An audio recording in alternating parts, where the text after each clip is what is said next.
A transcendent one approaches. I don't have much time.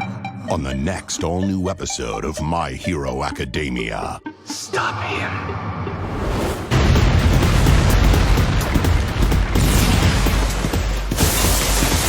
Get out of here! Don't touch the cracks! You'll die! My Hero Academia, Saturday at midnight. Everyone run! Only Toonami on Adult Swim.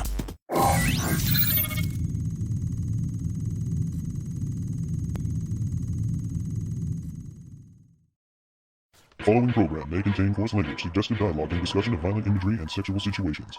It is intended for mature listeners who can tell the difference between facts and opinions.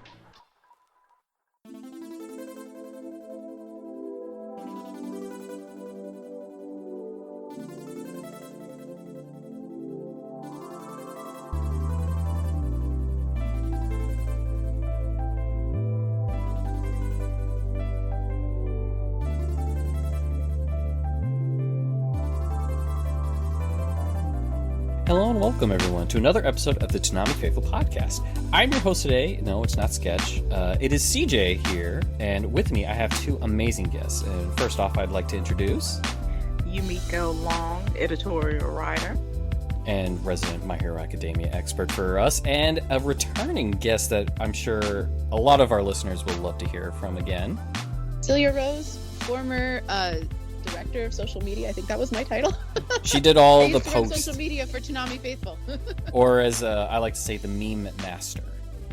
Right? Yes, I do love my memes. Listen, we had the banger one with the Anakin Skywalker. That is one that I tip my hat off, very much so. That one was good.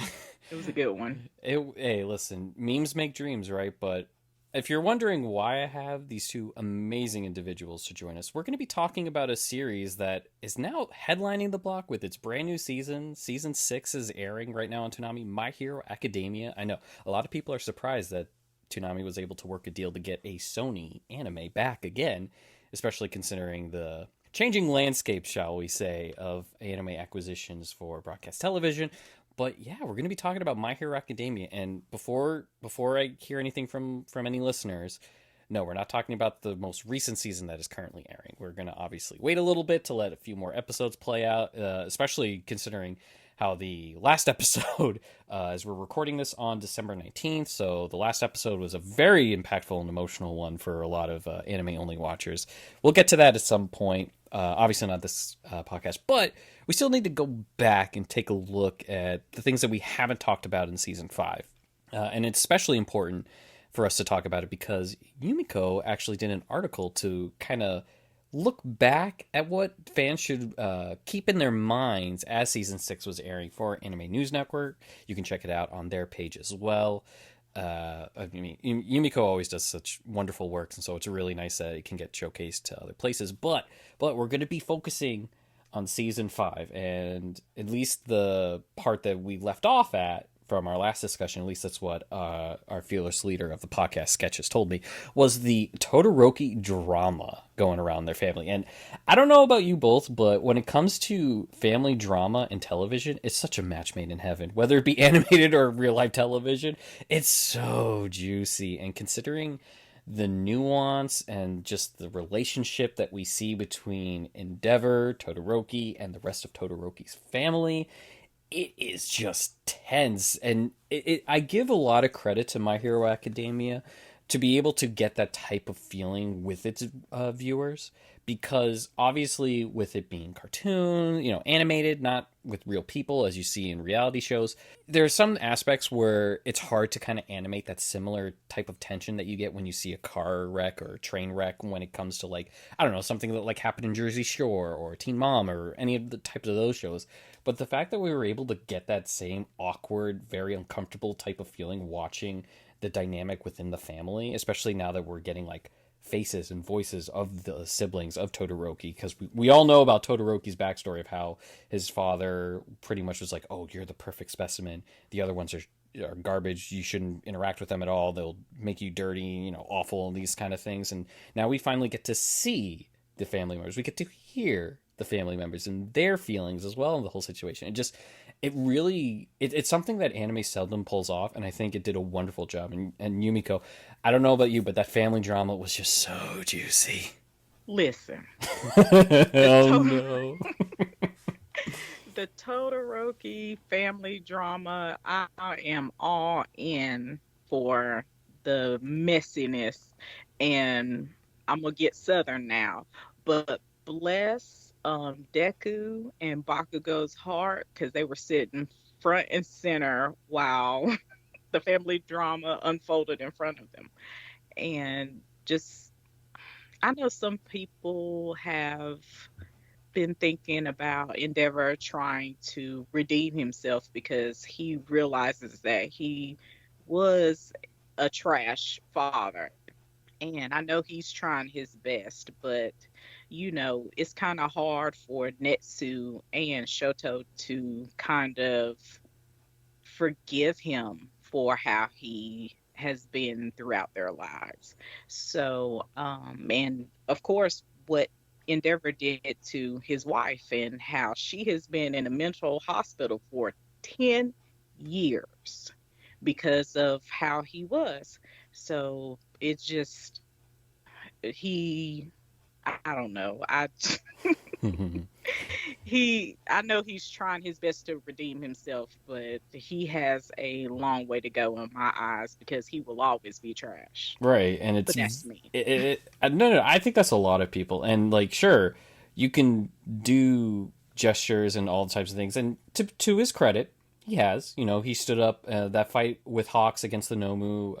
I believe I'm not sure if it was the end of what was it, season 5 or season 4 or whatever it was, but that fight that he had with the Nomu, you saw a bit more of the redeeming type of things, where I wouldn't necessarily say like all of a sudden, oh yeah, all's forgiven, but more so in a sense that he has to walk a path of, to try to get back in good graces, not only with his reputation, because some of it I think a lot of people do know, considering how kind of lukewarm his reception was that he's now the number one hero after All Might.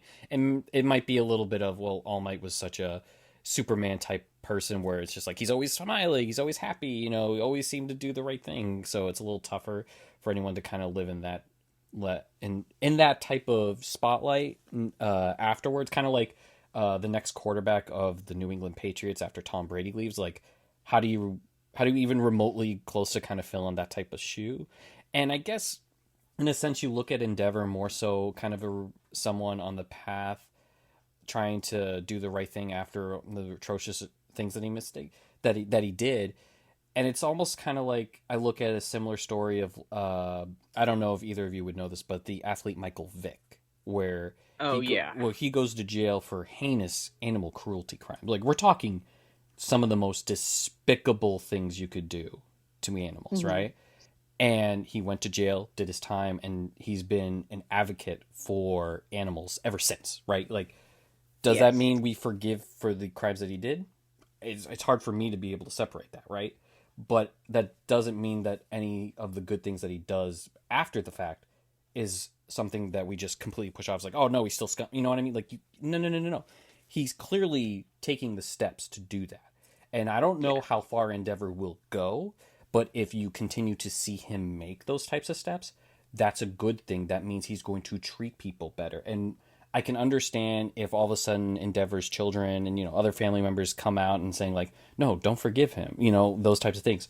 They're allowed to be like that because they're the victims of this. Like, their word supersedes anything, whether it be a fan, real or fake. I'm making this very tough to kind of discern that these are made up characters, but it's more so of how realistic the story kind of takes it to where you can find these very, very close comparisons in a sense of the redemption story, what they're trying to do, and all those types of things. And while I personally will never be able to fully let go of the kind of heinous things that done to his family, no need to elaborate on why. I can understand the fact that now that he realizes that he has the burden of that number one hero, he needs to be better. And at least he's taking those steps.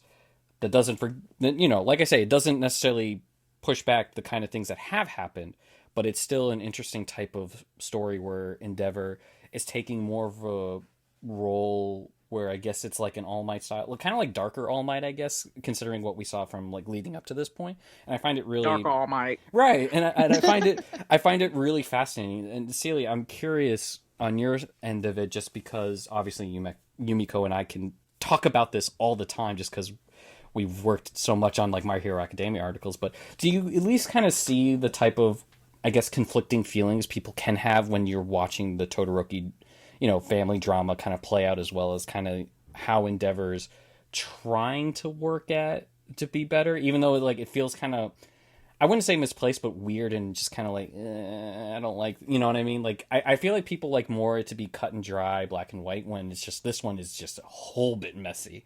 Like, even messier than how you might view the character Stain. Right. Well, and the reality is that the type of abuse that Endeavor's family has endured over the years is not going to be easy to come back from.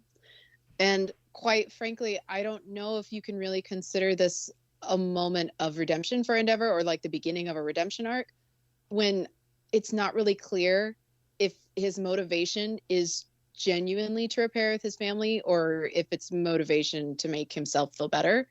Or for his image right now, too. I don't know if it's for his image, because Endeavor's a very private person.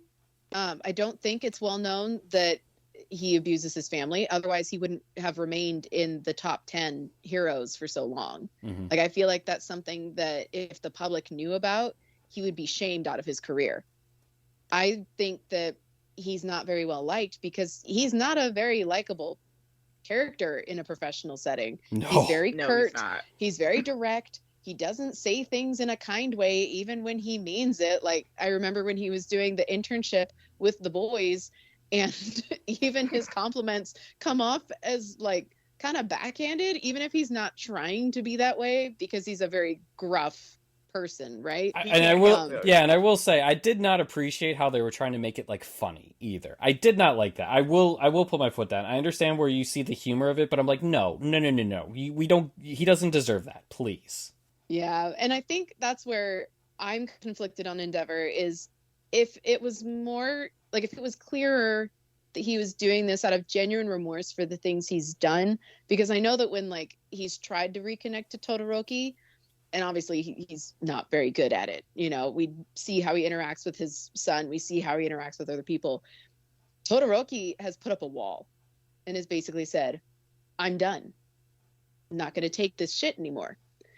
And that's a really like big realization, not just as a father where he's like, oh, my son doesn't want to be around me, but also for an abuser that's taking away that power. So is he really trying to reconnect because he's genuinely sorry? Or is he trying to be better because he feels like he's losing that control over his family? Right. And that's the part, at least in season 5, that's not super clear yet. And I think it's because Endeavor himself is experiencing kind of a crisis right now. He's suddenly been shoved into the number 1 spot. He's got, like you said, these massive shoes to fill for a person who's the complete opposite of who he is. Should he continue being who he is as a person, or should he try to emulate All Might? How much should he change? All the while you've got these, rumblings of a big war with the villains coming on. That's a lot to think about when you're not a dysfunctional person. Yeah. And Endeavor is very dysfunctional. So that's where I'm like, I'm not certain. I would like to give him the benefit of the doubt, because it would be nice to think that this is a father who wants to do better by his family and realizes he's done things wrong. But at the same time, at least in season 5, there's not enough material there to clarify if that's really what he wants to do. Yeah. And I think that's the worst part, as you were saying, Yumiko. And let me add, when it comes to the wall that Todoroki has put up, he has made the distinction to Endeavor to say, hey, Endeavor the hero is amazing, but as a father, you're trash. Yep, So- I remember that during the tournament arc. He was very clear. It's almost like he's using his father in a way that like the father that Endeavor would want, but yet also I feel like he's now come to the realization maybe I didn't want that, right? Like Todoroki's joined his agency, right? Although Yeah. he's like thinking, oh, this will be great. I get to be closer. I can meld him to be like, you know, the greatest thing ever. But like Todoroki's doing it on his own with obviously influence from both Bakugo and Deku. Instead of from his father, Celia was mentioning about that power where it's not him anymore. And I think that kind of shattered it a little bit to where maybe he wants to. Like I agree with Celia. I'd love to give him the benefit of the doubt in a sense where it's just like people can improve, but I need to see I need to see more tangible things of it that aren't like underlings of him or sidekicks, that type of thing.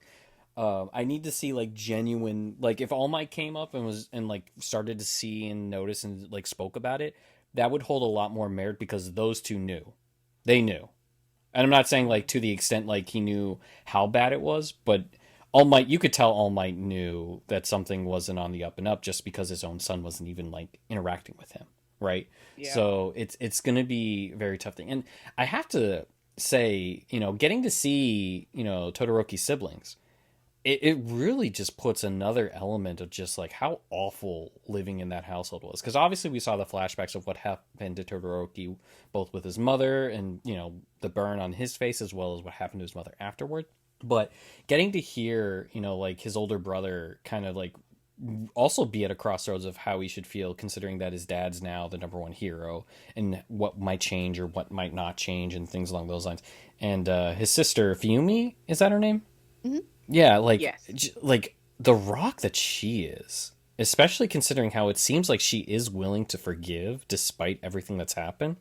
It's just, that is in and of it itself heroic and something that I find her to be one of the strongest characters I've ever seen to be able to really feel that way. And maybe she hasn't and she's hiding it. I don't know. I haven't read obviously, you know, past all that, but like I am very intrigued with seeing their aspect as more so than just Todoroki, who is simply kind of going on his Eren Yeager arc of just I'm going to kill them all type of thing and just keep having that going and going kind of thing. So I really, really enjoyed that family dynamic. And as Yumiko was mentioning too, having Deku and Bakugo just right there, full center, just chilling like, oh, like I feel like that is a very relatable thing when you like go over a friend's house and then all of a sudden it's like, oh, awkward type of thing. So I found it fascinating, and it just adds this layer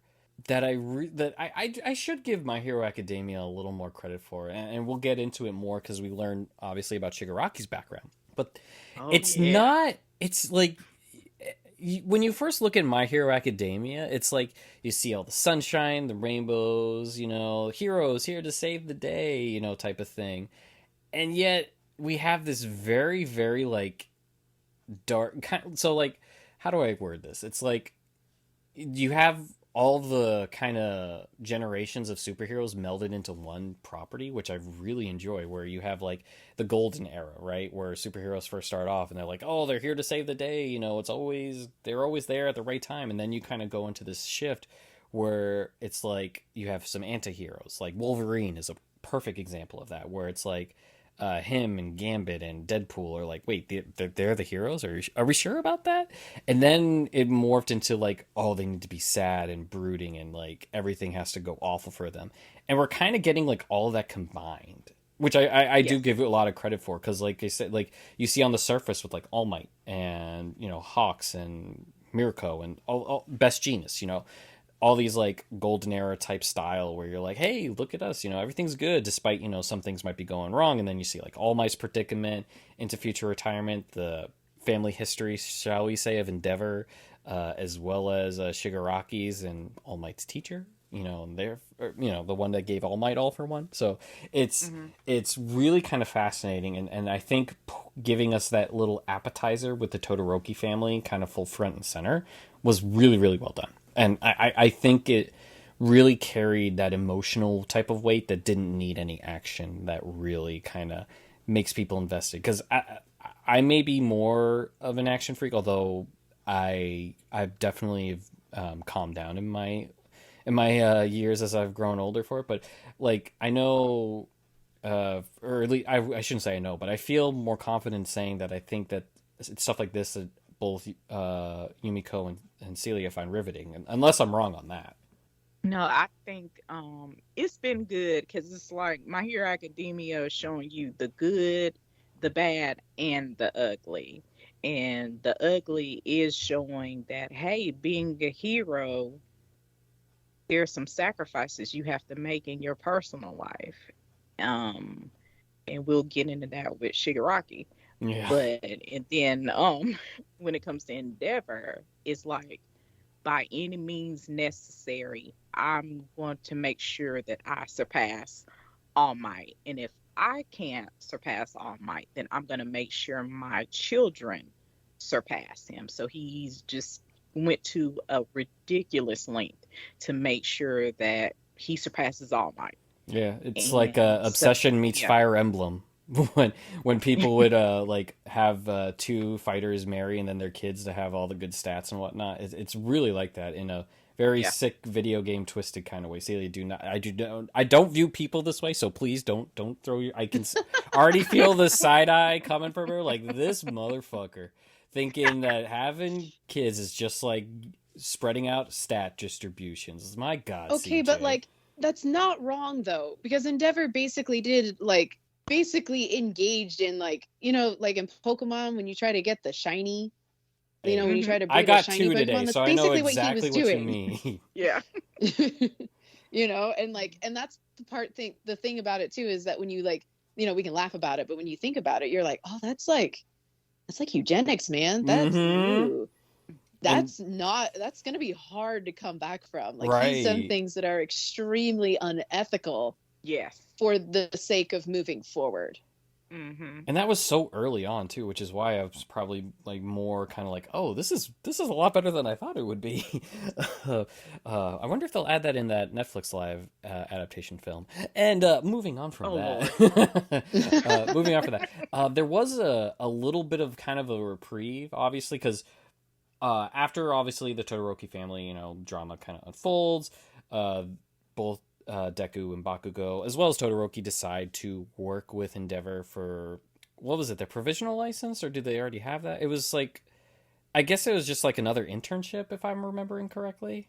As Celia mentioned, it's been like over a year. Because they brought back the work study program. Right. Because they stopped it before, but then this was them bringing it back. And is this the same thing that like when Deku was with Gran Torino?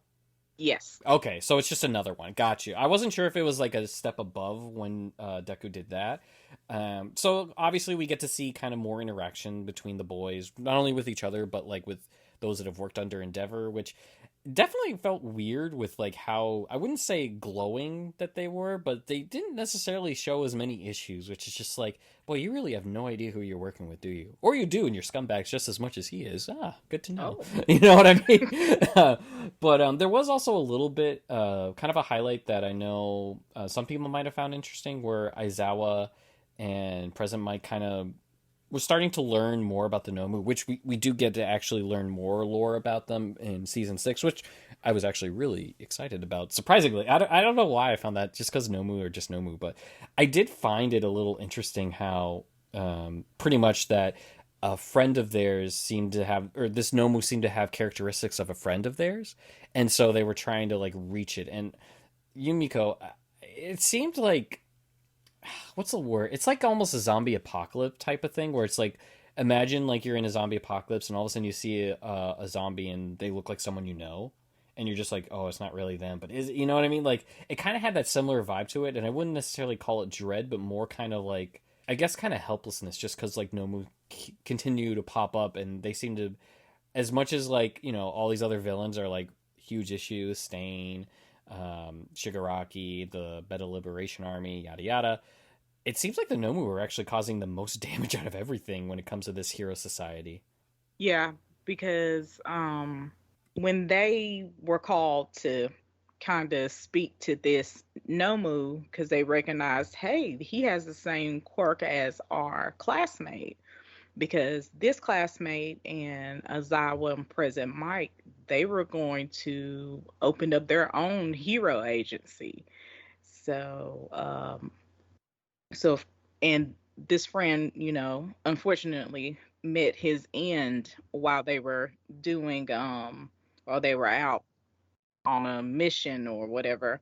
So, um, knowing that your friend is still existing, but in this Nomu, of course, they're going to want to try to get, try to see if their friend is still there. And Ozawa, he used his, his quirk to try to bring that out. And for a brief moment, it was confirmed that their friend was still in there. And their friend managed to say one word, which was hospital, which is very important. And then after I that, forgot about that. oh Knowing yeah, what I do now, yeah, wow. Oh, that's so good. it, I see oh why yeah, I was told to make sure we hit on this little aspect. This is a lot more important than I thought it was. yeah. When hosts don't know what the hell they're doing, I guess, right? But yeah, he said their friend said hospital, and then after their friend said the word, then the Nomu shut down, and of course it was emotional for them because hey, this is our friend who died, and there's some remnants of our friend still there. So of course it was emotional for both, and so yeah, that that one interaction, even though it was a quick one, you see how important it was. Yeah. So, Celia, you need to watch the first couple episodes of season 6. Otherwise, I would have just blurted it out already. Make sure you see him when you can. No, well, to be fair, I will say this.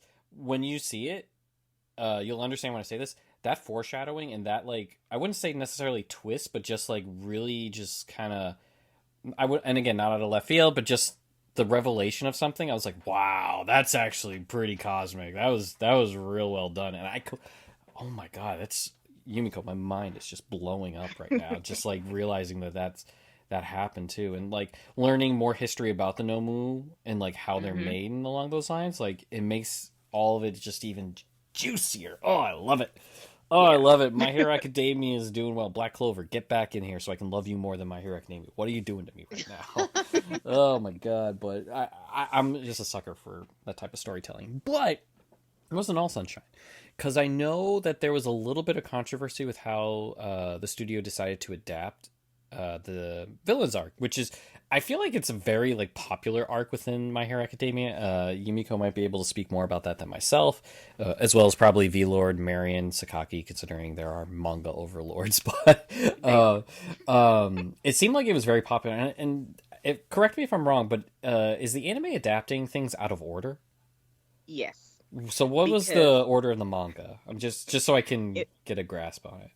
no problem. In the manga, the My Villain Academia arc came before the Endeavor agents arc. So So that's how come it basically, was kind of weird. it was like the villains doing their thing that we'll talk about soon, and then we see the boys in the work study with Endeavor. Yes, Ah, because gotcha. Okay. yeah, because you can see in the Endeavor arc what happened in the My Villain Academia part had already happened, and they were already referencing that. So it was a little confusing for someone who hadn't read the manga, like, what's happening? But Gotcha. if they put it in order, it would have flowed a little bit better when it came to this is what happened, and now the hero's work study has been called back into play to prepare for what happened in the My Villain Academia arc. Right, because So it Hawks would have flowed better. obviously warned Endeavor, which would, yeah. Now I see what you're talking about. Because like I was oblivious, so I'm just like, oh yeah, I don't see what everyone's crazy about. But now, going back at it, it does make a lot of sense. But yeah, no, this arc definitely like it opens a lot of eyes. It is something else. And like, we'll obviously get to Shigaraki's background because it's something that I found very interesting and probably the highlight of the entire season. But it's more so just like, it's really getting to see the type of nuance that comes when it's like, how does society decide who's a hero and who's a villain, right? It's just full front and center on that. And again, I go back to, I need this t-shirt, Umeko and Celia. Stain was right. All Might was the only true hero. Everyone else, I don't know, man. Because it's just like, it's so aggravating just how much you can find yourself aligning with the side that you know clearly isn't doing good. And it's just like, oh, it just goes nuts. And I guess I'll just dive right into it, where you see, Shigaraki after the fact, after we get into his background and like how no one would help him, but it was a villain who did. And it's just like, oh my god, like, why is it that you always see the villains helping out everyone, and then it's like, but they get no credit, and then like all of a sudden you have this type of discussion of what is justice, what isn't, who decides, who doesn't. And like, obviously, and like, I'm sure people watching it, especially on Toonami, might not have picked it up on it, but you see the politics of it.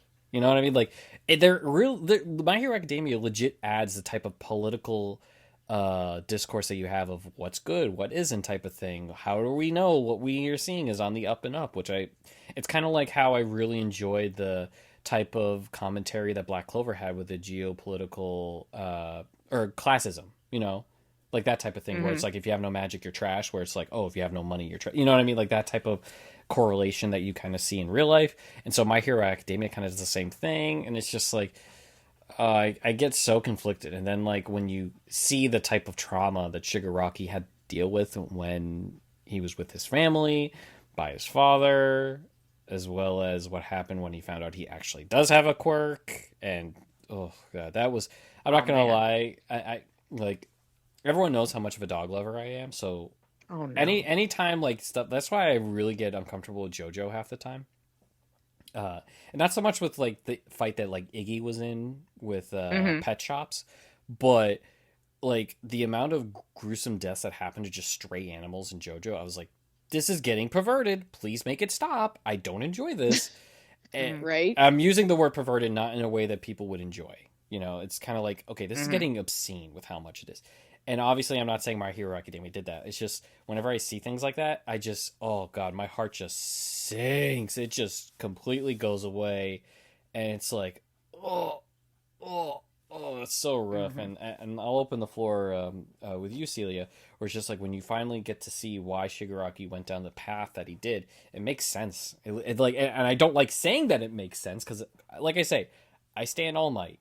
All Might is true justice to me. He really is. Like, he really does seem to get it, both on a more surface level as well as like behind the scenes as well. He really did seem to understand everything, and it's probably why he became the number one hero, more so than just with his appearance and his appeal, right? But like, it really does feel like it's just All Might or nothing for me with how everything's kind of playing out, and that whole roller coaster of emotion with Shigaraki's backstory just really takes you for a ride. Yeah, absolutely. Well, and it makes sense though, because for Shigaraki to become a villain, because when you look at the support system that he had, his needs weren't being met to put him on the path towards being quote unquote good in, by the views of society and like by the people who were supposed to be loving him and raising him. His mom was trying, but even then she abandoned him. Yeah. She left his father because she was done with with being a victim of domestic violence. But she didn't take him with her. She just left by herself. Didn't take his sister either. Like his whole network of support was falling apart. Yeah. So it makes sense that when he finally meets someone who meets all of his needs as a child, that's going to be what he latches onto. Yeah.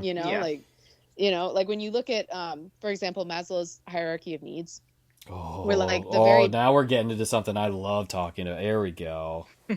Yes, I'm using my psych degree. Hooray! Go ahead. But like when you look at Shigaraki and you look at that hierarchy of needs through Maslow's theory, like even though he had his physiological needs met, he didn't have his safety needs or his love and belonging needs met on the pyramid. And in order for him to really develop into the person that he's meant to be, those have to be met first before you can get to self-esteem and self-actualization, which are like top tier, where you're able to look at yourself and to be able to be introspective about what kind of person you want to be and the things that you want to do, right? When he meets All For One brings him all of that. He brings him safety because he doesn't hurt him. He provides a safe place for him to live. And he makes him feel like he belongs, even though he kind of does it in a twisted way. Like, it's really creepy that he brings him the hands of his deceased family members, Yeah. knowing that that's a traumatic thing for him, right? Like, he Yeah. just witnessed his family die in front of him at his own hands.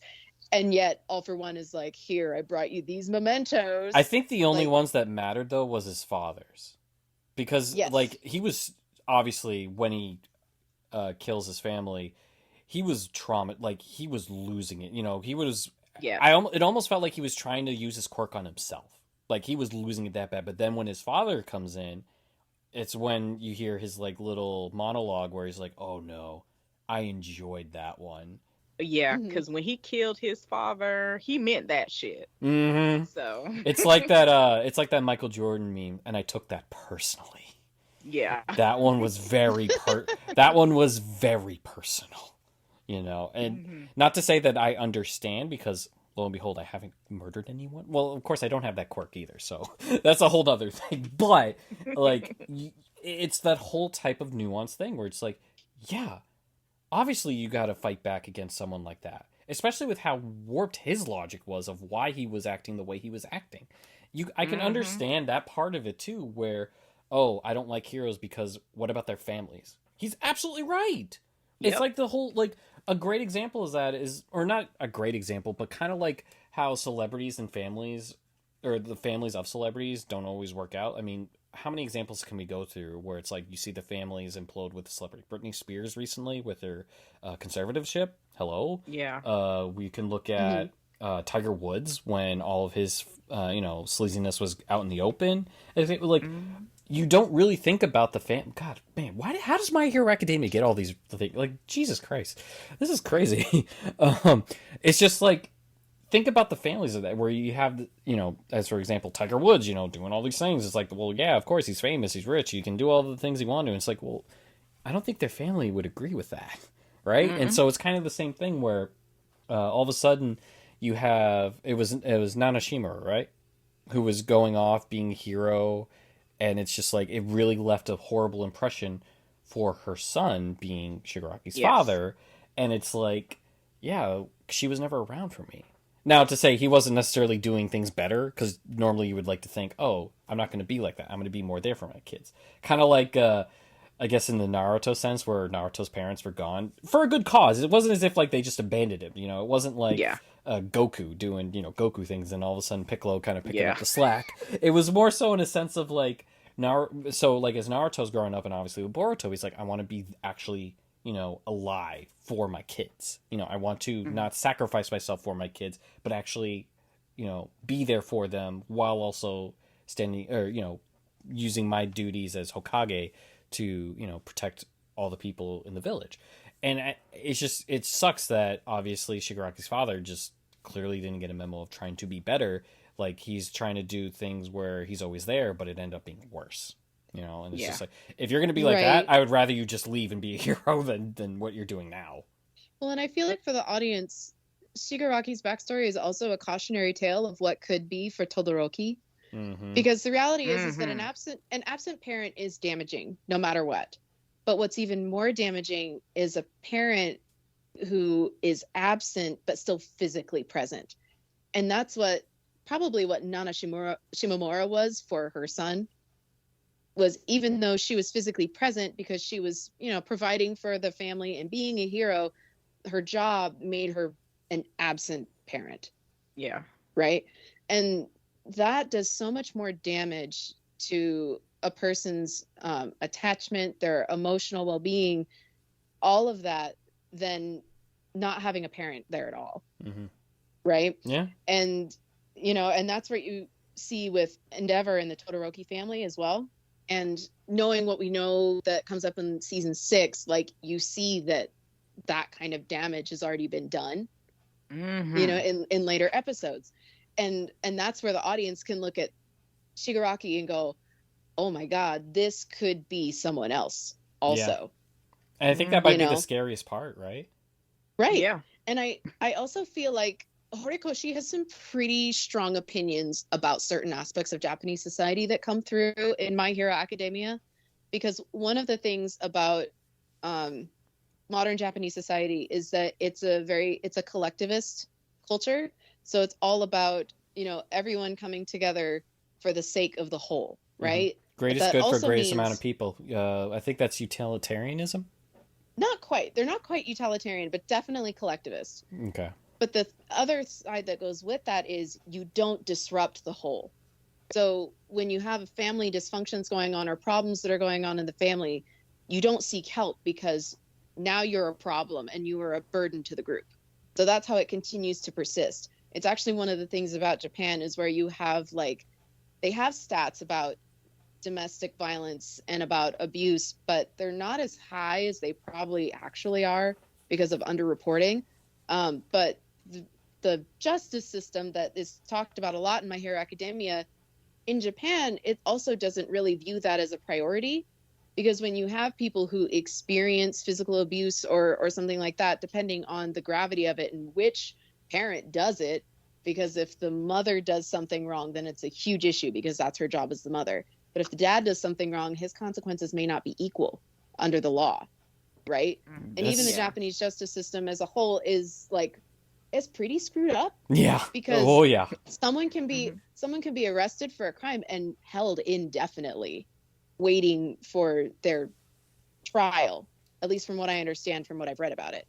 I honestly That's really insane. I know. I really enjoy the fact that you get commentary about stuff like this in freaking manga that's meant for like teenage years. I love it. Yeah. I absolutely love it. Like, I think that's probably why, as I look at like the totality of like what we're talking about for season 5, where sure, the ending definitely left kind of like a bad taste in my mouth, just because I always hate like what I like with anime and what I wish that more of them did is where a season ends and you, even if you know another season's coming, you don't end it as if you need to have that. Like, I want it to be where each thing can end on a note where you're like, all right, if no more can be made after this, totally fine. It works. It's a nice little way to end it. Like, the way that season 1 of My Hero Academia ended really encapsulated that. Like, yes, there was obviously a ton more since we're in season 6 already, over 100 episodes. But the way that it ended was like, yeah, it was a great 13 episode thing. It's a great little test the waters, great really kind of way of kind of, ending a story if they weren't going to do more of it.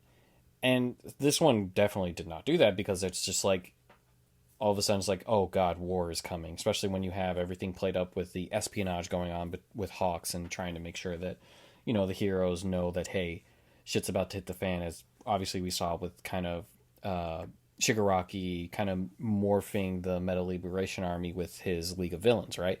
And it's just, it's so wild to me thinking, like, because like this discussion has been fantastic. I've really enjoyed hearing both your points of views, the different type of examples and things of what really makes these parts of season 5 really stand out, because you have such wonderful memories of like other moments in past seasons.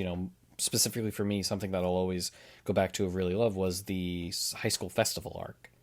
That, like, not just the fight between Todoroki and Deku in it, but just the whole thing in general. Like, I love it. I thought it was fantastic. Like, everything about it was so fun. I'll rewatch it every now and then for it, too.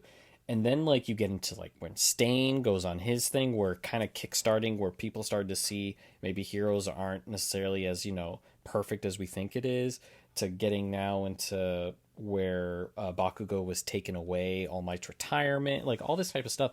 It really felt like season 5 with, again, we're specifically beholding us to what we've just talked about so far, was a huge hit, just because of just like everything that you kind of go into, where you have examples of like heroes that look more like villains and villains that actually have more tragic story where you want to root for them. And it's just, it flips everything on its head, especially when you see the type of commentary that can spark from this. Abuse victims, as well as Celia was just mentioning about the justice system with domestic abuse, the total society, or how Japan society can be viewed with what she was mentioning before, redemption, as well as some wonderful action scenes too. Like, let's not kid ourselves. Like, seeing Registro and Shigaraki battle out, I thought was really riveting as well. Seeing kind of the League of Villains, especially like twice, getting to see what he's capable of and doing all the things that he was doing was really cool, and obviously when something's super popular, more people are going to dog on it. It's just for this specific, like, where we're at with My Hero Academia, I find it kind of hard to. I can understand, like, oh, it's just not my thing, I'd rather watch something else type of thing. I get it. Especially because, like, with how superhero craze and oversaturated that type of genre is currently. But man, the type of commentary that you can get from the series, how nuanced it can be, the nuanced just characters themselves, I never really put as much of appreciation for it until, like, discussing it with you both right now. It's a lot better than I really remembered, and I'm honestly really thankful that it got to be on Toonami, and B, we're getting more. And just, like, I really enjoy the type of story for it. It's like that, Celia, what was that? It was like, don't meet your heroes? Like, that whole thing? Yes. It's like, don't meet your heroes. isn't this season, like, what we're talking about right now, such that, like, that pretty much captures the essence of what we watched in these recent story arcs? Pretty much. Like, it's pulling back the curtain and showing the vulnerability of everybody, which I think is important, because if you don't show that vulnerability, I think it makes the characters harder for the audience to connect to. Like, as cool as All Might is, the fact that we know that he's really someone who's falling apart from the inside out because of how much of a toll his powers have taken on him, he would be just this, like, Superman-esque character without the Clark Kent to make you care about why you should care about Superman. Yeah. I think you really need that.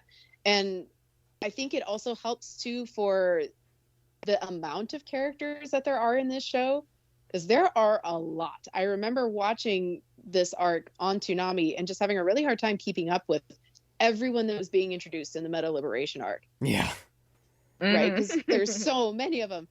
And I think you really need to do that to give the audience a reason to remember them too. So helping everyone remember what's going on, all of that stuff. So I think you really need that. Low-key, though, I'm kind of worried about Hawks. Like, I know he's doing this for his job, and he's supposed to be a spy, but I'm also like, bro, are you okay? Like, please don't turn into a villain because you're getting too deep into this. I will say this, Celia, you really need to catch up with at least what's been on tonight. But second, Yumiko talked about this in her article too, about the added element of espionage, which obviously is always going to be in this type of thing, but like seeing it full front like that with the double agent and the side talk that you get from Hawks, it's real. Like, that had to be one of the best parts, especially for you, Yumiko, because I found it very riveting, especially like the clues and breadcrumbs he was leaving for Endeavor. I just think like the character introduction has been absolutely phenomenal. Like, his introduction into My Hero Academia was like that much needed injection to add like like a more. We obviously have the side of heroes and villains, but adding that element of the third piece of, are we sure where they are? Because as we joked before we started recording, there was a rumor about a spy within UA itself, and like there was always that little like kind of fear hiding around. I remember where it was kind of at the height for Toonami watchers, and then all of a sudden we see Aoya chilling right outside Deku's like bedroom window, and Celia's like, sparkles. It's like, no, Celia, this is bad. But I have to say that like the injection of like seeing it more tangible has to be like a really good treat that hopefully we'll get rewarded in the future season. Yeah. The Hawks espionage thing is very interesting, and like, he's well aware I'm being watched, and because of, we get a little taste of his background to where he's the perfect person chosen to be a spy, and like I just said, he's well aware he's being watched, so he's being as careful as he can. And I thought it was very good for him to have that book that Destro, before Redestro, Right. that he had, and it was like, hey, read this book. These pages are, you really need to look at, and I've highlighted things that, so it was just how he, and then even Endeavor caught on Hawks's demeanor. And Oh you could yeah, even, that's they right. even, Yeah. yeah, because even showed like, because Endeavor would always see Hawks smiling, joking, and all that stuff. And then he was even smiling and joking a little bit with him while they were doing their internship. But it was just something about how he was talking about the book that Endeavor caught on. And so it was just interesting that Endeavor was able to, you know, decipher what Hawks was trying to tell him. So that also helped out with, oh shit, the villains are, gearing up for war. So I need to, I need to tell them. Or while he was reading the book, it clicked with him when they were talking to him, being a little coded, talking to Endeavor about what they think was going on. Because Endeavor was even like, oh, this is what that meeting meant when they were talking to me. So it was just very interesting to see that Endeavor was able to put these pieces together. And that may be that little glimpse of showing you why he's the number one hero, is that he was able to piece this stuff together. And so I thought that was good that Endeavor, and oh goodness for me to say that, for Endeavor to pick up on that, and for Hawks to be able to be clever enough to get his message across.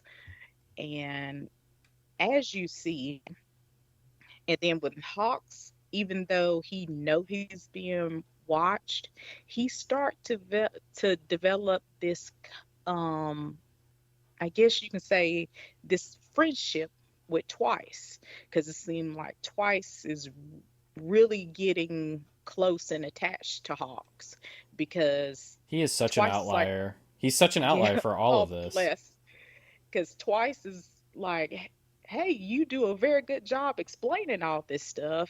And so you just see that Twice is starting to latch on to Hawks. And yeah. Um, so, but yeah, it's just, you just see Hawks, playing both sides because he has to.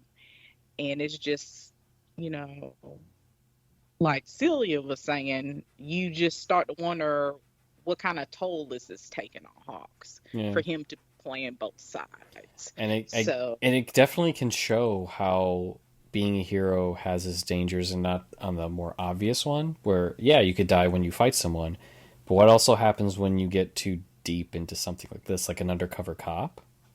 yeah, It's just, oh, it's tough. A lot of worlds are getting shattered, and like the fact that like us as viewers get to really see how it all plays out is remarkable. And again, like I've been very big on My Hero when you kind of have the commentary that Stain brought in, and the fact that that kind of continues on because his influence is still massive. yes, Even now, while his name isn't being mentioned like all the time like it was when he was first introduced and all that, I feel like that's a lot of origin story of how Shigaraki kind of became what he is now and what we're about to see in this war, which I'm sure is going to be bloody. I'm sure it's going to be difficult. And also, don't let Celia fool you when she's like, there's too many characters. She remembers Nezure. That's the only one to her that matters. So don't let her fool you. It's because she has her blinders on with that type of thing. Gotta focus on my number one. Hey, she's part of the big three at UA, so who knows? She might become the new number one hero later on, right? But yeah, I'm gonna call it there, just because like honestly, the conversation's been wonderful, and like you can tell both with myself and with our guests here, like there's so much layers. It's like an ogre and onions. Like there's so many layers we get to peel with the back half of like season 5, and really kind of, I really just am still kind of blown away at all the types of references and kind of examples that we can bring in. Well, not obviously a 1-to-1, because Lord knows if these things were real, my God, I feel like I'd already be dead. Just with like all the things that have, like the natural disasters that come when superheroes fight villains and whatnot. So it's just wild, but it's such a really interesting way where you can get kind of that golden age hero type of aspect in certain areas, and then also get the dark, sad type of, like, I guess Batman-esque, Christopher Nolan Batman-esque type of thing going on in certain areas as well. So it's just, it's really remarkable the type of kind of complete story that you're getting with My Hero Academia. And I'm excited. Season 6 already is delivered on some really momentous kind of reveals and like heartfelt moments that are just like, oh wow. So yes. I've been greatly impressed, and sadly you won't get as much obviously for the next 2 weeks. It's going to be marathons as we're recording this on December 19th. I'm not sure when this episode will go out. Hopefully soon. I will be able to edit it soon, I promise. But so obviously with, you know, Toonami recently announced that some news obviously occurred with marathons. We're getting a Primal marathon coming up on Christmas Eve, and then a Fooly Cooly marathon first season on New Year's Eve. You know, getting people kind of ready for when the new Fooly Coolies come out. I still, it's so weird saying that there's more Fooly Cooly. It really, I don't know what it is. I like it. It's just like, if you'd have told me like 10 years ago, oh, by the way, there's going to be 4 more seasons of Fooly Cooly, I'd be like, wait, what? Yeah. What happened? What happened to the first one? What's going on? So I also agree. That's kind of odd. I haven't actually seen the sequels. Oh, Progressive and Alternative. Alternative?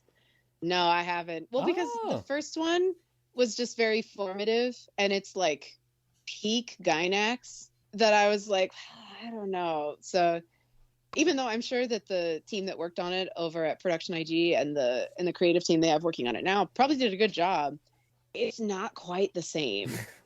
I will say this. I don't have sacred cows of anime, so I'm like, hey, give me more content, I'll take it. So I'm usually fine with it. But it's just, it's more so in a sense where it's just, like I say, if you'd have told me 10 years, it's like if someone came up to me and was like, oh, by the way, you know, we're getting another Trigun thing. I'd be like, wait, what? We are? Oh, and we are getting another Trigun thing. I'm excited for the new Trigun thing. I am very excited for the new Trigun thing, too. It looks so good. It really does. I'm sorry to get on that tangent. It's just more so in a sense of just like, it's just wild to me thinking that these, like, next thing you know, Celia, we're going to get a Yu Yu Hakusho announcement. Oh, now that would be wonderful. If it's something to distract from the Japanese live action version of Yu Yu Hakusho that's coming out within the next couple of years, that would be really nice, because my bar is low for the live action Yu Yu Hakusho. She's just saying this because of how Karama will look like. Again, don't let Celia fool you on these things. I know how she operates. The actors look fine, but Japanese television doesn't have the same like idea of production scale as US television, for example, and is often very low budget, which is what makes me hesitant that it's going to be good. I mean, think of it this way. It'll probably be better than Death Note. Probably. Oh, easily. Death Note is like, if the bar was on the ground, Death Note is like 4 feet below that. Oh, so, yeah. You have no idea. And let me tell you something. The anime, after a certain person thing happens, it just went all downhill. But on that note, I will end it there. We can talk about random stuff like this all the time. It's just because, like, I mean, how could you not with these two esteemed guests? Like, come on now. It's what we do. Exactly. Well, I mean, it's not an episode without a little bit of tangent. Even I fall victim to it as well, but let's do some house cleaning. You can email us at podcast@toonamifaithful.com. You can follow us on Facebook at Toonami Faithful Podcast and on Twitter at Toonami Podcast. You can listen to the podcast on just about everything, including iTunes, Google Music, Spotify, Anchor. If it is something that hosts podcasts, you will be able to find the Toonami Faithful Podcast. You can find every episode of the podcast to stream online at soundcloud.com/Toonami Faithful Podcast. And don't forget, you can get the latest news about Toonami by following Toonami News on Twitter, where we also have all types of articles, reviews, convention reports, you name it, and you can find that over at our website at toonamifaithful.com. Or you might find some stuff on Anime News Network, like from Umeko as well. But don't forget to subscribe to the Toonami Faithful Pass on our Patreon, which is at patreon.com/ToonamiFaithfulPodcast. It has all inside stuff that we do, all kinds of perks and whatnot. We haven't had anything in there recently. Hopefully that'll change. Obviously, COVID and a lot of people, like, God, I've been so busy. I work like every day. It's very let me tell you, if I could tell you all the loopholes of how I was able to even record this episode today, you'd be like, God dang, CJ, please. It ain't worth. No, it's not. But I'm happy to be here with everything. But yeah, that is our My Hero Academia last part of season 5 discussion. Hope you guys enjoyed it as much. And before we get on out of here, Umeko, where can our listeners find you? You can follow me on the Twitter at BlueBLU_temptation. And I will say this, you can link anything with me because unlike Twitter, I'm a more benevolent type of leader on these types of things. Celia, where can our listeners find you? You can also find me on Twitter at Planets Twinkle and on Facebook at Celia Rose Cosplay. I'm hoping to get back into cosplay content in 2023 because it's been far too long. I've taken a 2-year break during the pandemic. So hopefully I'll be posting more about that there. And on my Twitter, I just yell about Spy Family every weekend. So. Oh, I did that to her. That is my fault. That is specifically my fault. And I am sorry to her followers on that. Although I'm not. It's so good. I know, but I was the one that told you about not my agenda, Celia, your agenda. That's right. Your agenda. Agenda. Oh, I love Spy Families. Get that on Toonami. That Chainsaw Man and Jujutsu Kaisen, man. Come on. Oh, good luck getting Chainsaw Man on TV. I know. Listen. Maybe I want to We can only hope. But... Maybe I want to go back to the Cartoon Network days where it was just only Toonami to see anime on anything here, you know? Like, it'd be, oh, God. Could you imagine that lineup of, like, Jujutsu Kaisen with Chainsaw Man and then, like, later on with Spy Family? Oh, it'd be wonderful. It'd be great. I also hope it would be. I don't think the FCC would like Chainsaw Man being on TV, though. No. Listen, I work at television. That's what's going to make it hard. I work in television. You are absolutely right. So, and before I completely lose it too, you can find me on Twitter at CJ Maffris. I haven't been on Twitter as much, work, and I've been grinding like a madman on Pokemon Violet and Scarlet. Those games, I've never had such a love-hate relationship with a video game like I'm having right now. I'm having a crisis, and it's not okay, Celia. I need therapy, pretty much. But that is where I've been most of this time, as well as obviously, you know, you can check out our This Week from Toonami things, the thing that Celia introduced that I've been, you know, keeping the spirit of it going. Not as good, but keeping it going just because I really enjoyed the idea that she had with it. And so you can check those every week and that type of thing. But yes. We appreciate your diligence, CJ. Keeping it Appreciate going. it. Keeping everyone informed. Yes. Oh, listen. When I see Blue Exorcist anime come in, I was like, yep, the people need to know. I love Blue Exorcist. I don't know why I love that series. I love that series way too much. But on that note, I will have to say thank you all for listening. I can't thank my guests enough to join me on this wonderful episode of the Toonami Film Podcast. Hopefully, I'll be on an episode soon. Again, this is a very rare kind of thing. Like, a lot of people are taking vacations at my day job, so it's not exactly easy to make things like this work, as well as other schedules with everyone else. So hopefully I can be on with everyone. I know there will be an episode soon about a reflection of Toonami in 2022. I probably won't be able to make it on that, but hopefully you do listen to one that does become available. It might even be a live episode on our Twitch page. So hopefully you check that out. But we're going to sign off. And once again, thank you for listening. Have a nice night. Or I guess day 2. Again, wherever you did listening to it. Have a nice time with that. Oh, Lord. Goodbye, everybody. Bye, y'all. Oh, I'm losing it.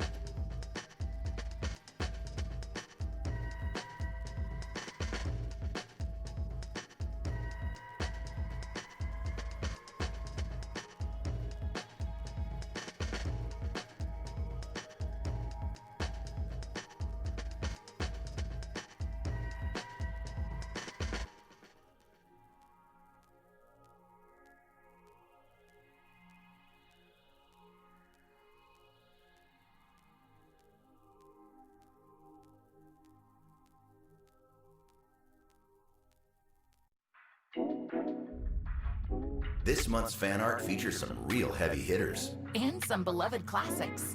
Check it out. Let's go in and say hi! Mom and Dad! Thanks for your help, but this one's mine! Coordinate and push through together! Why am I the only person without my own body? Fan art is back, baby. So keep submitting those pics.